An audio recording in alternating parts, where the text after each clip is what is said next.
हम ये जानना चाहते हैं सरकार से कि भीमनगर और वीरपुर और होतियाई के बीच में बांध और नदी इक्वल 1.5 हाथ की मात्र बराबरी में है और सीपेज गहरा है। हमें सरकार बताएंगे ना कि स्पर चौड़ा है नहीं, बांध ऊंचा है नहीं, सीपेज गहरा है, नदी ऊपर हो गया। अगली रणनीति क्या होगी अब सदन में 20 दिनों में मैं 5 बार हाईडैम के मामले को, स्पर के मामले को पक्कीकरण और चौड़ीकरण करने के लिए, लंबा करने के लिए मैंने मामला उठाया और इस बांध को दोनों पश्चिमी और पूर्वी तटबंध को मैंने हाइट बड़ा करने की मैंने कही कि आप हाइट को सबसे पहले ऊंचा कीजिए और स्पर को आप लंबा कीजिए और चौड़ा कीजिए।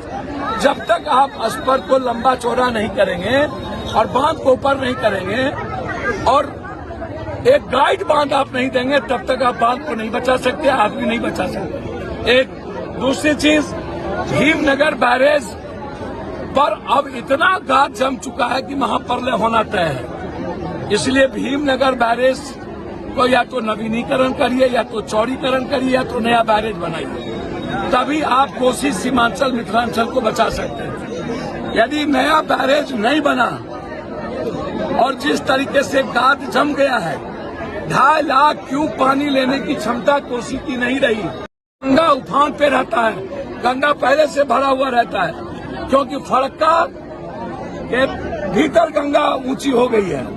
तो अब आप हमको बताइए कैसे बचाइएगा। एक दूसरी चीज, जनता का अधिकार है सरकार के पैसे पर। आप अभी तक बाढ़ क्षेत्र घोषित क्यों नहीं किए? तीसरी चीज, जब कुशा में ही फसल क्षतिपूर्ति नहीं मिली, जानवर क्षतिपूर्ति नहीं मिली, रिहेबिलिटेशन का काम नहीं हुआ, घर क्षतिपूर्ति नहीं मिली, तो फिर क्या खाना पूर्ति करेंगे ये? अब आप जनरेटर की व्यवस्था जानिए, मुझे करना पड़ा रात भर।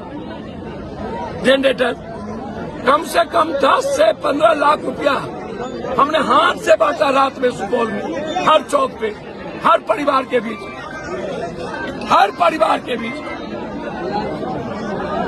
सरकार, मेरा पैसा गरीब का है, लेकिन सरकार पर तो जनता का पैसा है। और योजिका कंपनी हो या जो जितनी कंपनी, चीफ इंजीनियर जो 40 साल के अंदर है उसकी आप जांच करिए।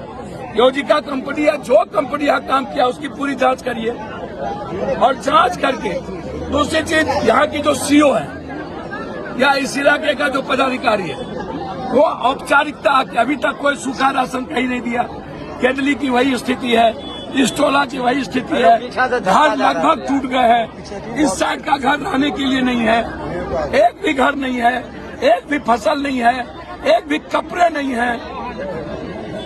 खोले कितने दिन के बाद खोले और कितना दिन में आप बंद कर दीजिएगा?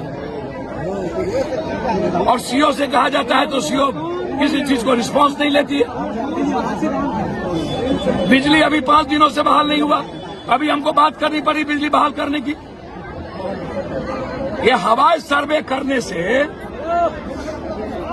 और दुबई में दारू पीने से काम चलेगा और दिल्ली में सोने से और करोड़ों अरबों रुपया के चोर सबको जुटान करके पार्टी बनाने से, ये माफिया सबको कभी पैर झुका है इन लोगों का?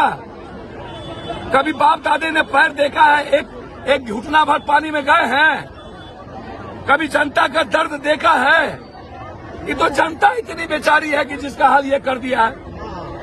ये पैसा के बदौलत आप चैनल पर दिखते हैं, जनता को दिखाइए ना भाई। जमालपुर की क्या स्थिति है भाई? कुशेश्वर स्थान की क्या स्थिति है भाई? मुजफ्फरपुर की क्या स्थिति है?